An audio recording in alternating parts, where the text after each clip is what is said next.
우리가 이제 성탄절을 앞에 두고 주님이 오시는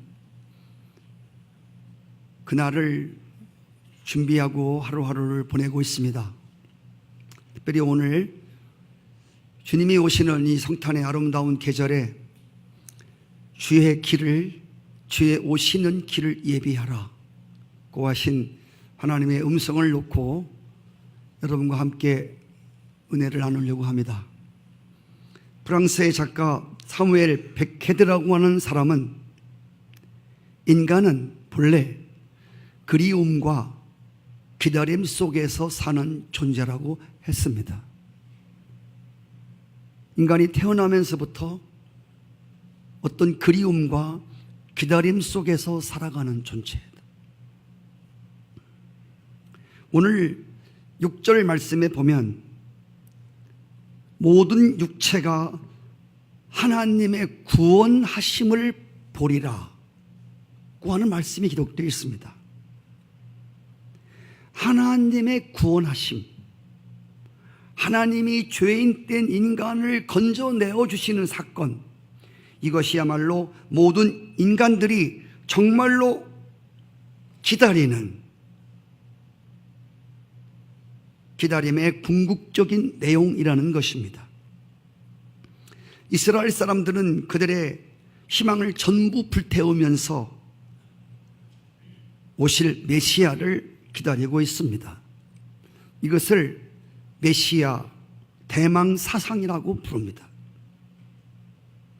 주님 오심을 기다리던 그 당시 그 시대의 배경을 오늘 1절과 2절에서 설명하고 있는데, 이스라엘이 로마의 속국이 되고 빌라도의 폭정 앞에서 신음하는 때였고, 헤롯과 많은 분봉왕들이 부도덕하게 나라를 이끌어감으로 인해서 백성들의 마음이 한없이 상처를 받고 있었을 때, 종교적으로는 안나스나 대제사장이나 가야바 같은 거짓 영적 인도자들이 교회를 속되게 만들고 알맹이 빠진 부패한 기관으로 만들어 갈 그때에 온 이스라엘 백성들이 마음이 상하고 의지할 길이 없는 캄캄한 그런 시대에 그 어느 때보다도 메시아에 대한 기다림의 불꽃이 활활 타오르고 있었습니다. 하나님이 항상 당신의 백성들을 구원하려고 할 때에, 그때에 아주 캄캄한 밤이었고, 캄캄한 밤이 와야, 밤이 캄캄한 밤이라고 하는 것은 새벽이 가까웠다는 것입니다.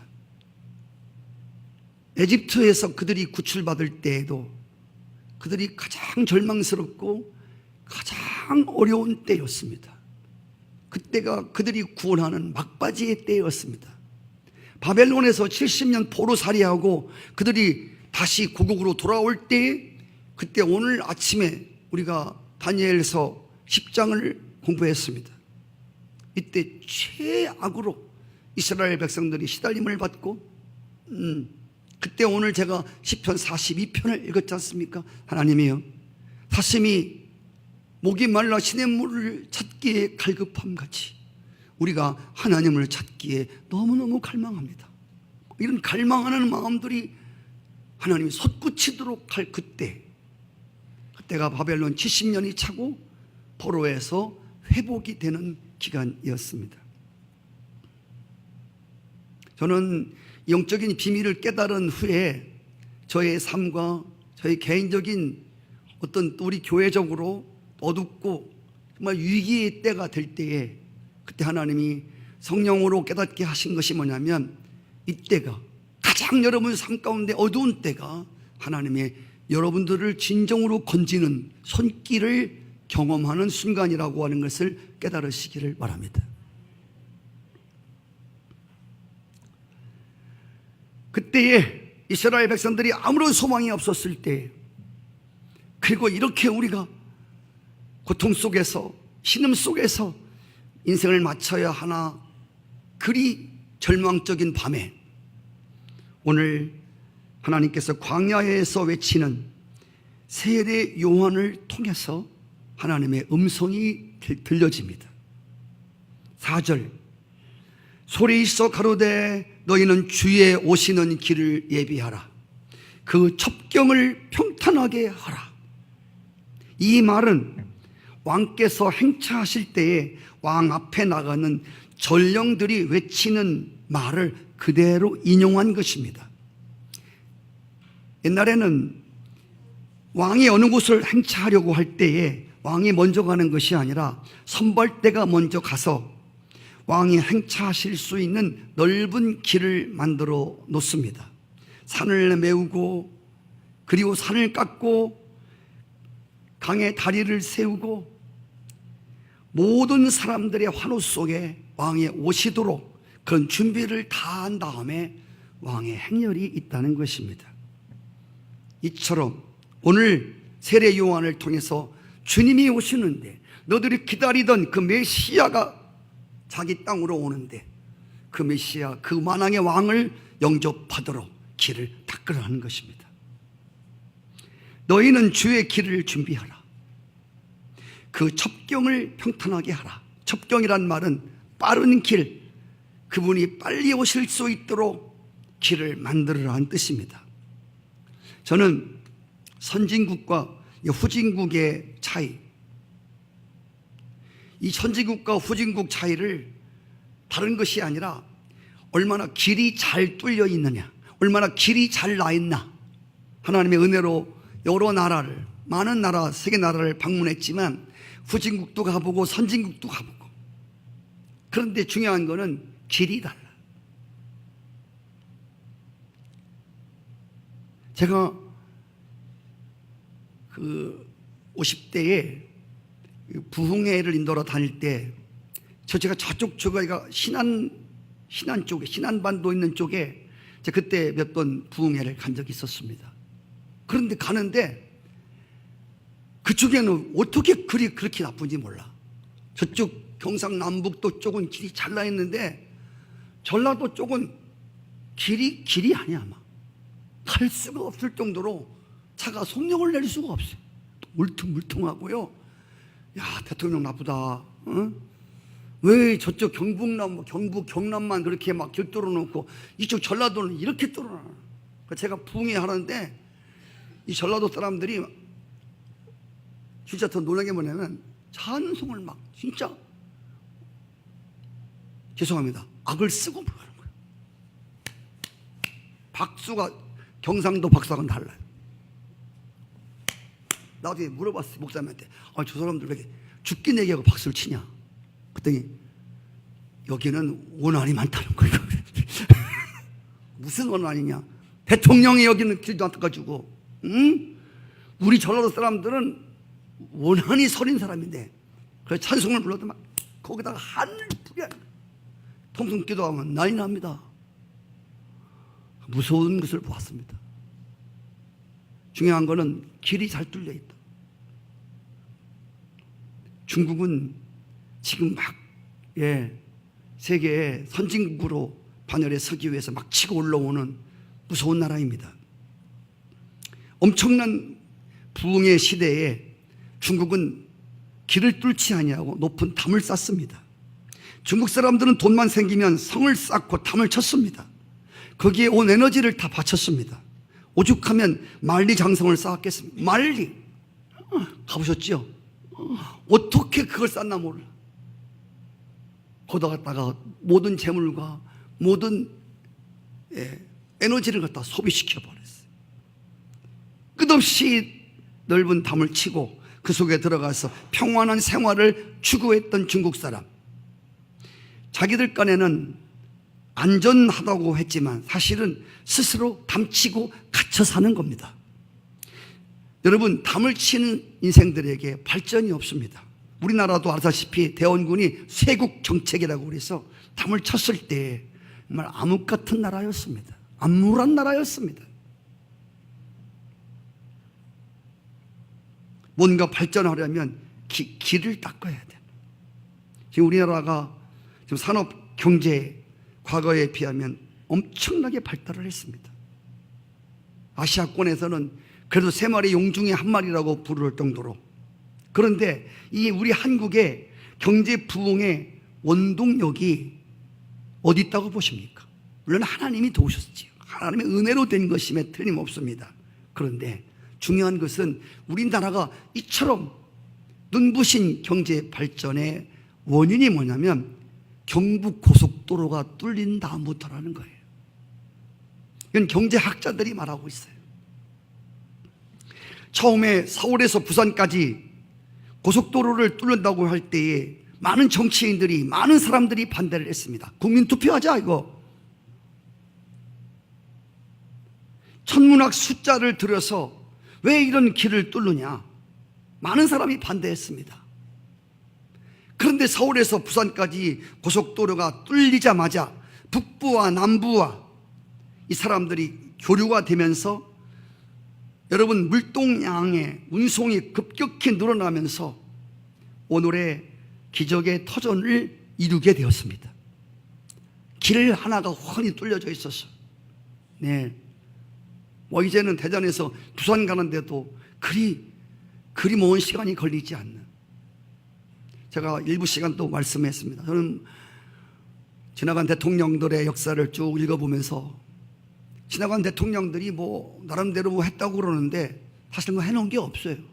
전 지금도 후회하는 게 그때 우리 정주영 씨가 대통령 후보 나왔을 때 그때 그 사람 찍어야 되는데, 이왕 어차피 정치 못하고 바위에서 뛰어내려 죽고 어차피 욕먹고 깜빵 가고 그런 대통령들인데 그냥 정주영 씨가 한 말대로 그 사람 대통령 뽑아놨으면 그분이 공약이 뭐냐면, 공약이 내가 대통령 되면 내 돈 다 바쳐갖고 서울에서 부산까지 2층으로 고속도로를 논다고 그래. 2층으로.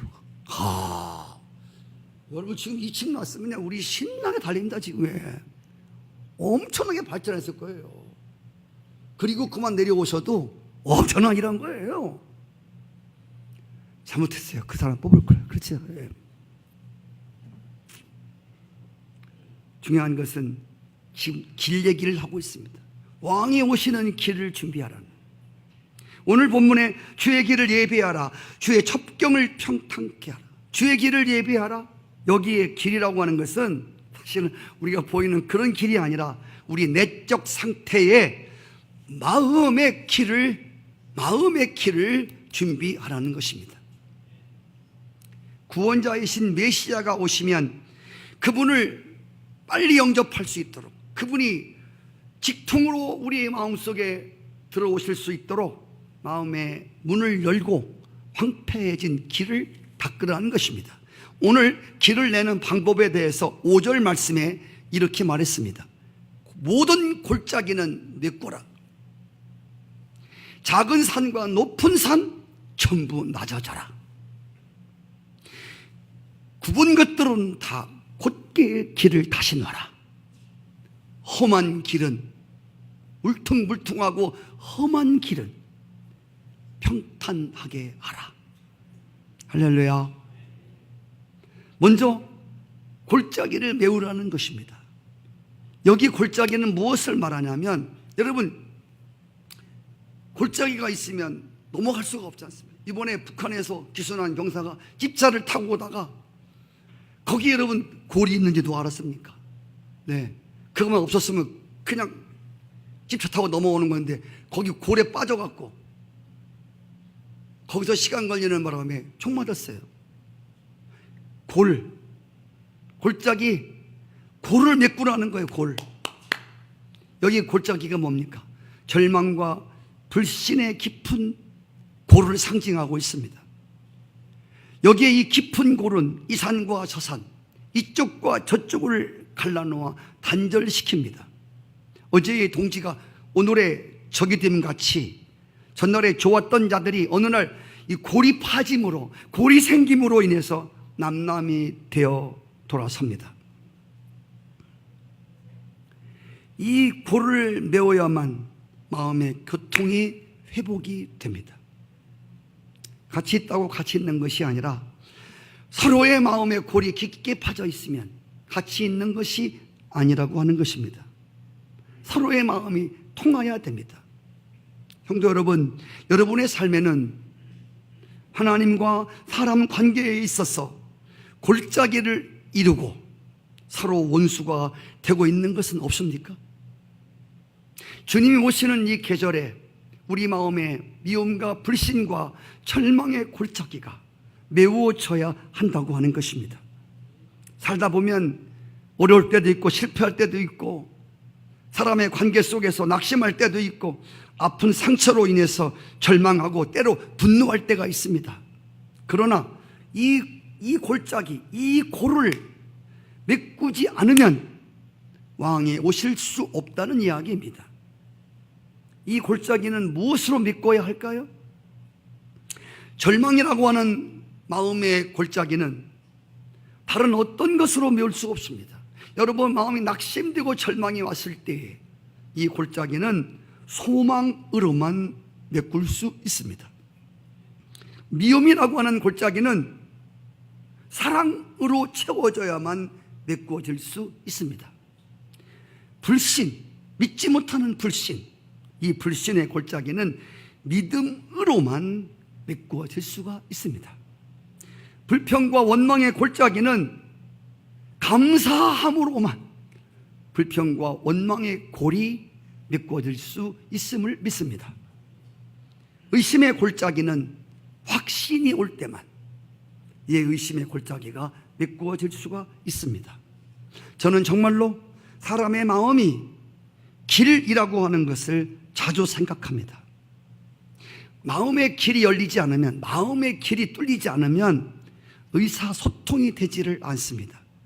아무리 내가 가까이 가려고 해도, 가까이 가서 위로를 하려고 해도 스스로 위축되고 자기 연민에 빠진 마음에는 접근할 길이 없는 것입니다. 그래서 오늘 주님께서 말씀하시기를 세례 요한을 먼저 보내어서 왕이 행차하시는 만왕의 왕이신 하늘의 왕이 땅에 와셔서 모든 인간들을 구원하러 오시는데 너들의 마음에 골짜기를 메우는 작업, 이것이 왕이 오시도록 하기 위한 첫 번째 준비라고 말씀합니다. 두 번째로는 모든 산들은 낮아지라는 겁니다. 깎으라는 것입니다. 모든 산, 높은 산, 낮은 산, 산이라고 생긴 것은 다 평지를 만들어라 그 말입니다. 높은 산, 이것은 산은 뭐를 말하냐면 높아진 교만한 마음을 말하는 것입니다. 교만한 마음을 낮추라는 것입니다. 예수님은 본래 왕 중의 왕이시로 모든 만물에게 높임을 받으셔야 하는 분이십니다. 그럼에도 불구하고 가장 낮은 세상에 오심으로 자신을 스스로 낮추셨습니다. 가장 높은 산이신, 가장 큰 산이신 그분이 자신을 철저하게 낮추셨습니다. 빌립보 2장 말씀에서 너희 안에 이 마음을 품으라.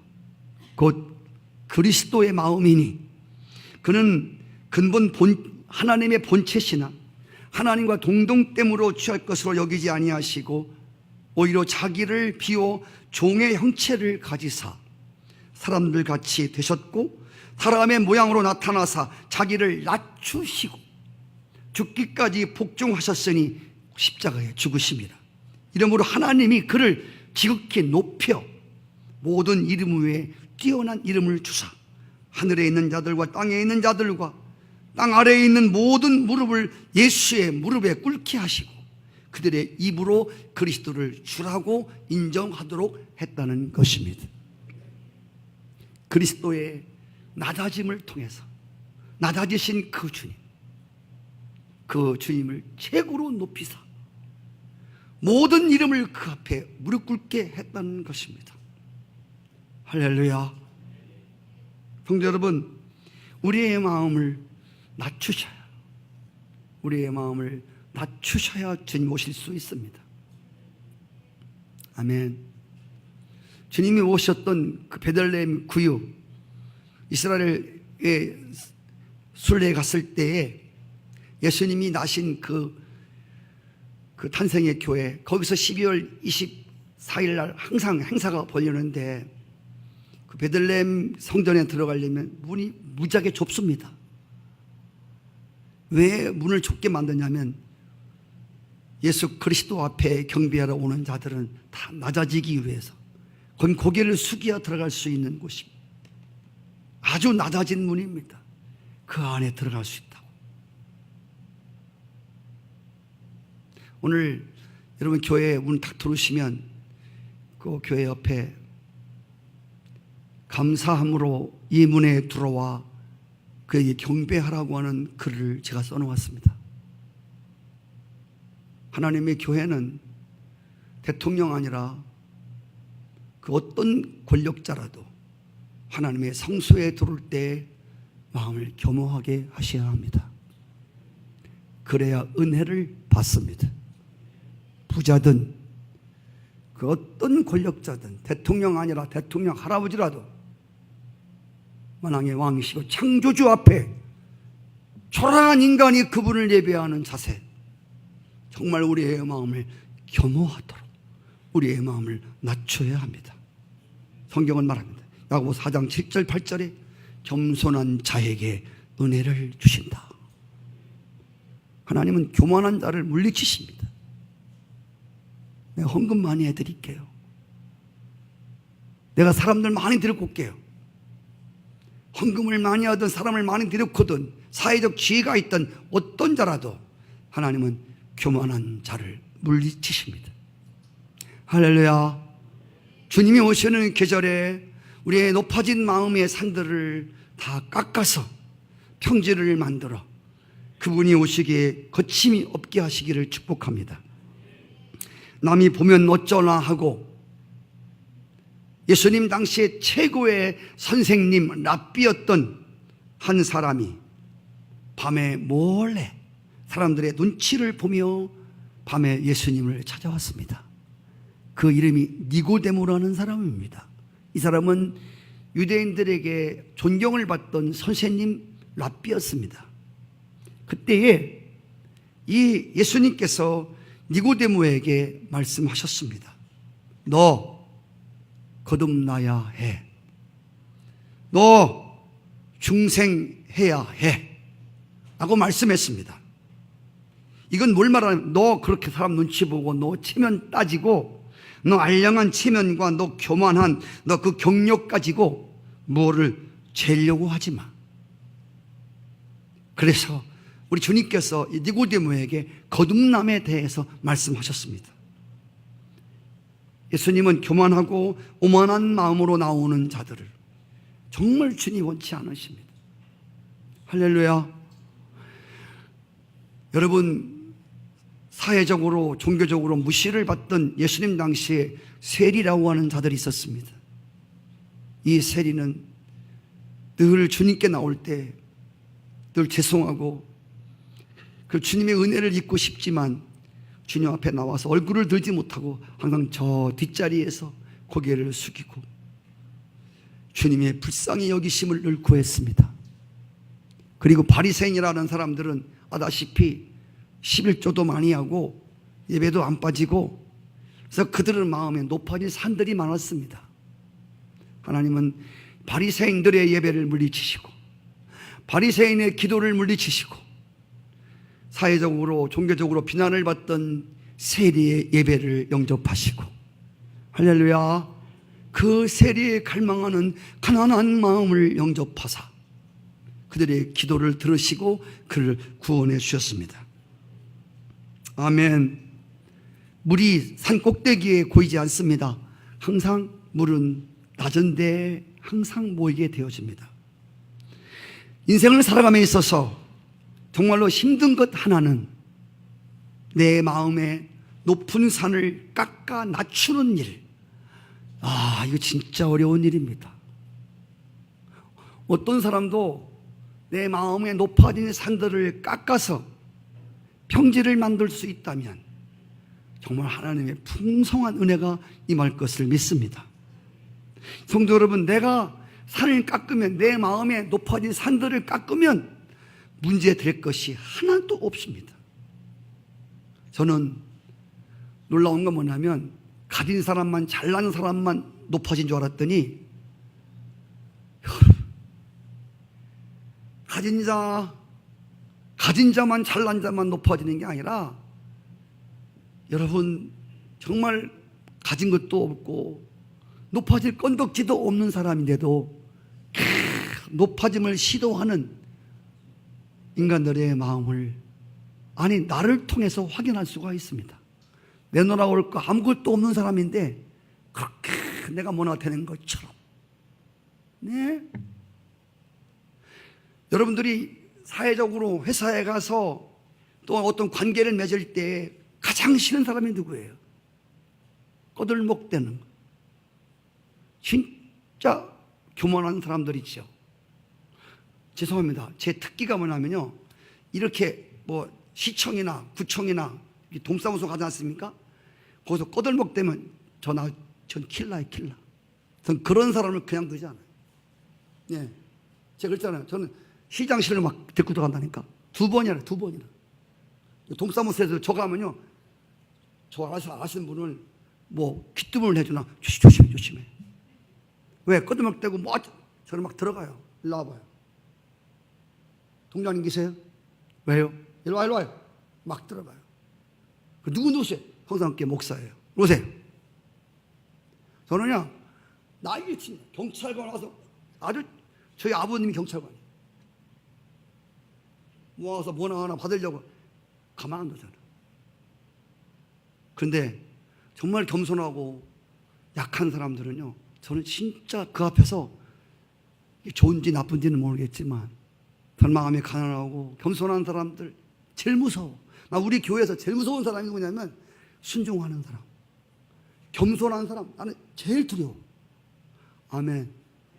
난 제일 무서워요. 응.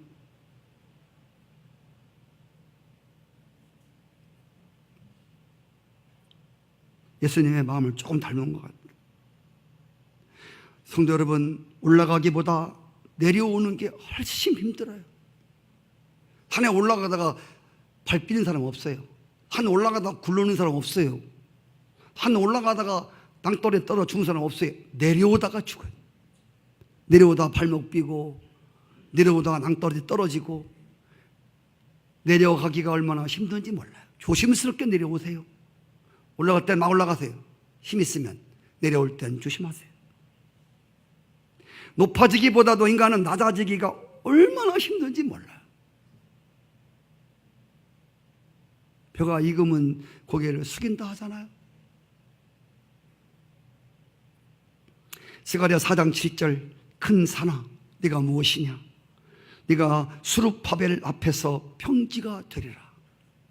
큰 산아 너 뭐야? 하나님 앞에서 너 큰치 않은 자 너 뭐야? 내가 너를 평지를 만들겠다는 거예요. 이 큰 산이 낮춤에 있어서 하나님이 오늘 질문하십니다. 너 뭐야? 큰 산아, 너 하나님 앞에서 큰치 않은 너가 스스로 낮아질래? 내가 낮춰주래. 주여, 여러분 어떻게 하시겠어요? 장로님 스스로 낮출래요? 하나님 낮춰주시기. 그렇지. 예. 지혜롭습니다. 그래서 하나님이 사랑이 많으신 분이지만 높은 것은요, 낮출 때 그냥 그냥 부셔버립니다. 수치를 당하는, 부끄러움을 당하게 하시. 어저께 뉴스 보니까 김정은이가요, 백두산 꼭대기에 올라갔더라고요.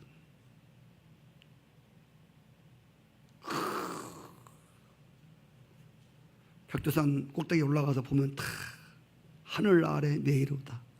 산 아래 모든 게 다 작게 보이는 거야. 우리나라 정치인들도 꼭 대통령 선거할 때, 국회의원 선거할 때 꼭 그 사람들 부하들이고 산에 올라가더라고. 어떤 목사님도 꼭 무슨 당회하기 전에 장로님, 권사님들 있고 꼭 산에 올라가더라고.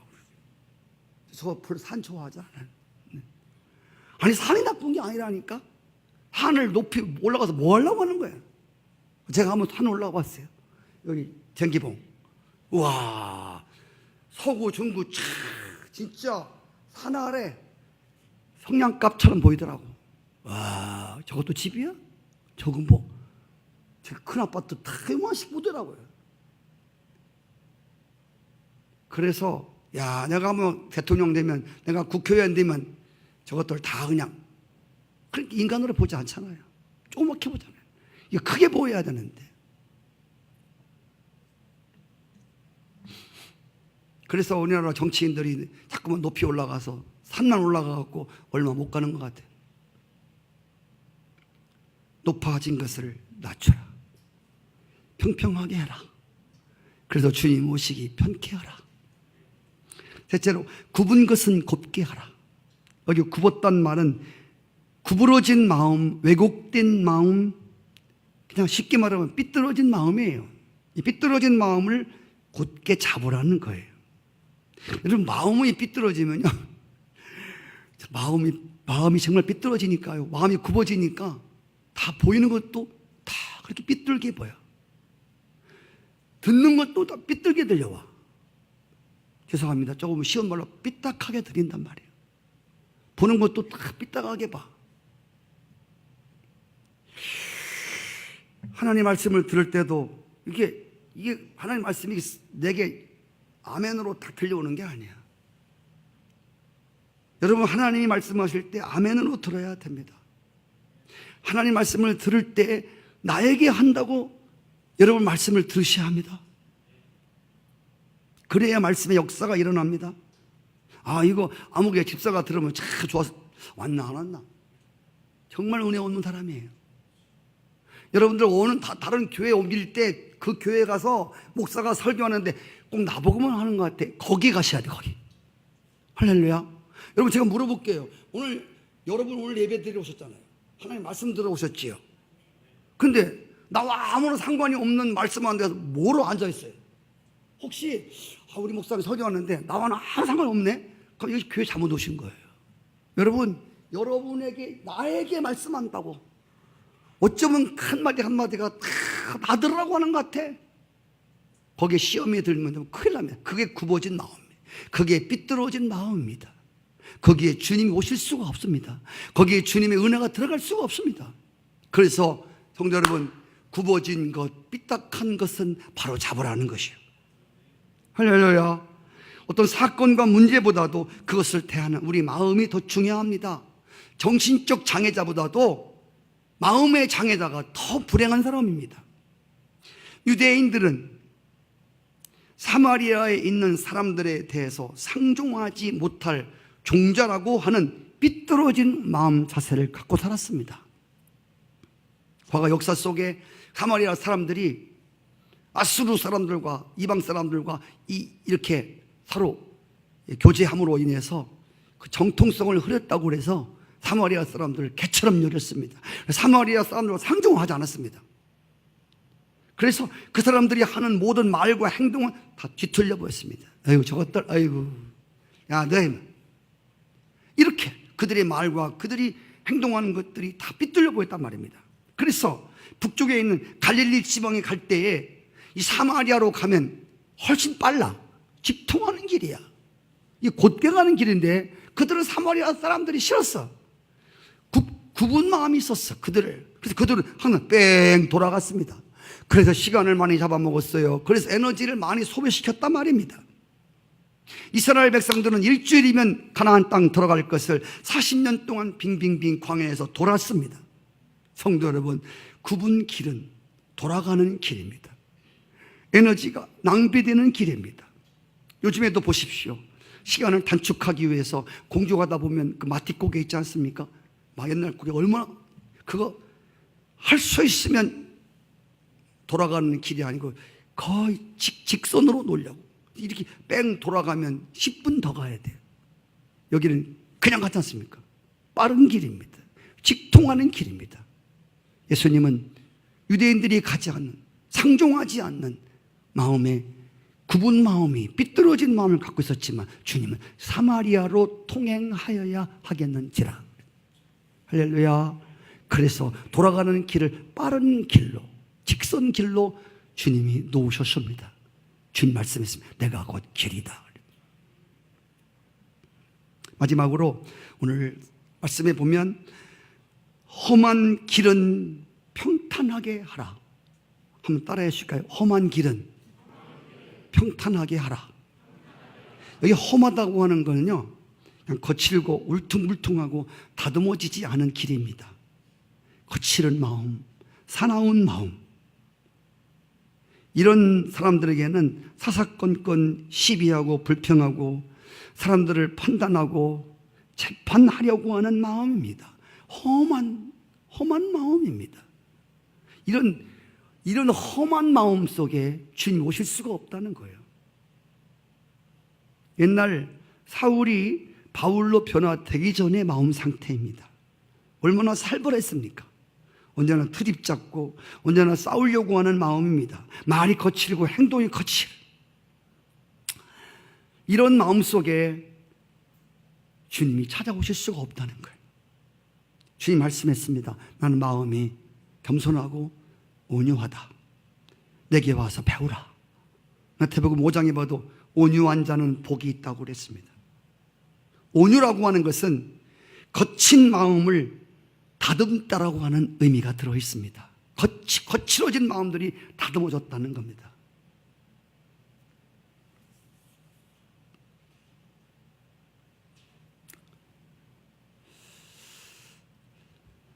저의 마음도 아직 다듬어져야 할 마음들이 많은 것을 보았습니다. 어제 우리 이영훈 돈사님 개척 예배 때 갔는데요, 점심 식사를 하는데 20분이 되어도 안 나오는 게 밥이에요. 제가 이제 안 주면 좀 기다리자, 그런 느긋한 마음을 갖고 있었는데 20분을 못 기다렸더래요. 여보세요, 밥에 안 줘, 나 갈게요. 그렇게 해놓고도 또 후회하나. 목사가 돼갖고 줄 때까지 좀 기다리지 못하고. 네. 우리 안에 아직도 이런 거칠은 마음들이 많아요. 예수님 당시에 유대인들은 메시아를 간절히 그토록 사모했습니다. 근데 정말 이상한 것은 메시아가 오셨습니다. 그런데 그 실제로 기다리던 대망하던 그 메시아가 사람의 몸을 입으시고 이스라엘 땅에 오셨습니다. 그런데 메시아를 영접한 사람이 없었다는 것입니다. 참으로 이상하죠? 기다리는 자가 왔는데 영접하지 않았다? 왜? 준비하지 못했기 때문입니다. 마음의 구유와 주님 오시는 길을 만들지 못했다는 말입니다.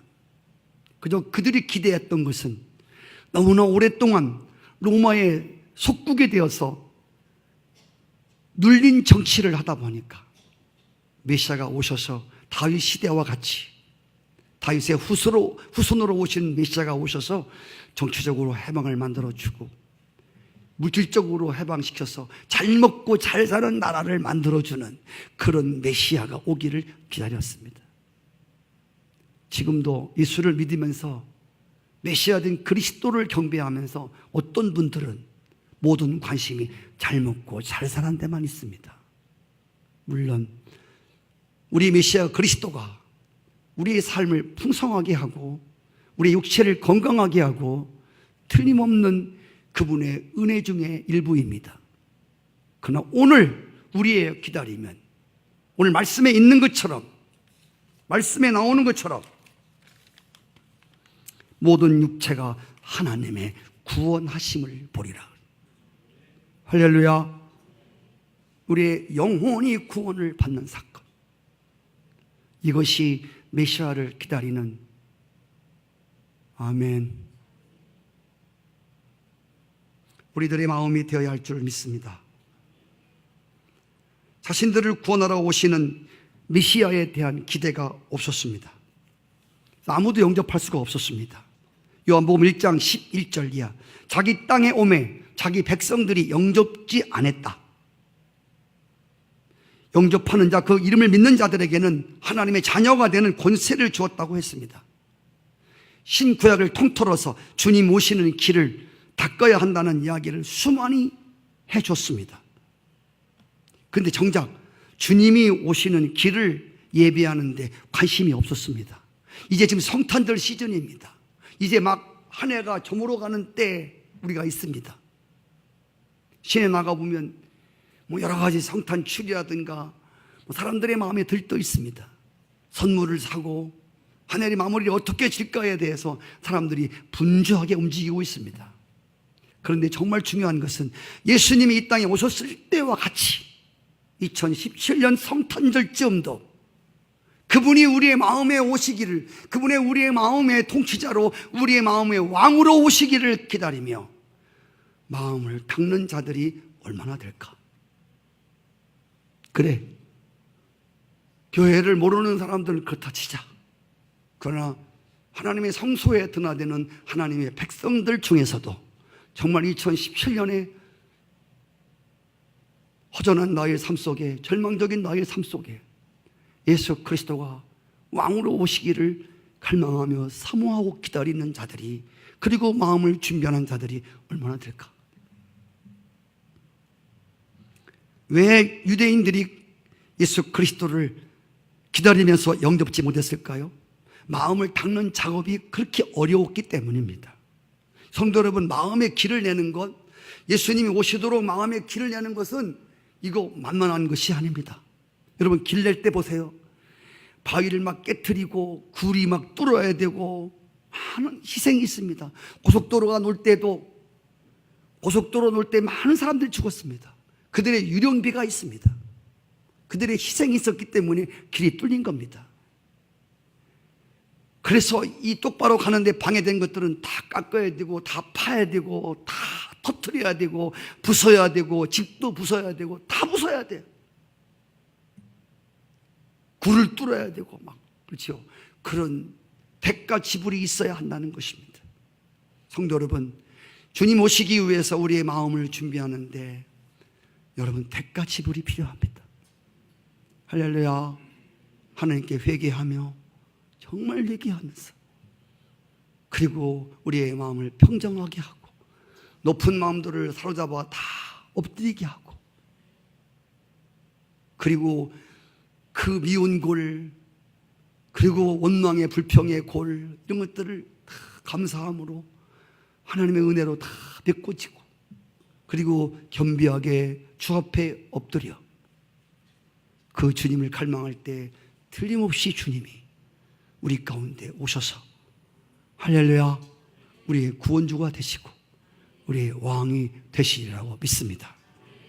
다가오는 2017년 성탄이 이런 성탄이 되었으면 좋겠습니다.